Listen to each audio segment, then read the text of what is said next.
Good morning. இன்னைக்கு ஆக்னின்னு சொல்லக்கூடிய இந்த பிம்பிள், இந்த முகப்பரு வந்துட்டு எதனால வருது, அது போக்கக்கூடிய ஈஸியான டிப்ஸ் பத்தி பார்க்கலாம். ஃபர்ஸ்ட், முகப்பரு வந்து எதனால வருதுன்னா, ஸ்கின்ல உள்ள இந்த மிடில் லேயர்ல செபேசியஸ் கிளாண்ட்ஸ்னு ஒன்று இருக்கும். அதுல வந்து சீபம்ங்கிற ஆயிலி சப்ஸ்டன்சஸ் வந்துட்டு சுரக்கும்.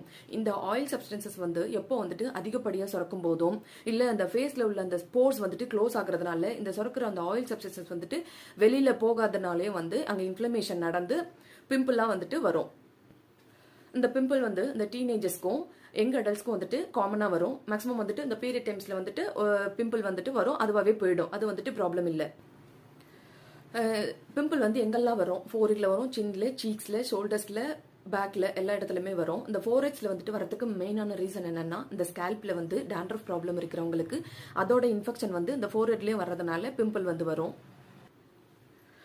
இப்போ மேல் ஹார்மோன் சொல்லக்கூடிய இந்த டெஸ்டோஸ்டிரோனோட அளவு வந்து ஃபீமேல்ஸ்ல வந்துட்டு அதிகமாக சுரக்கும் போது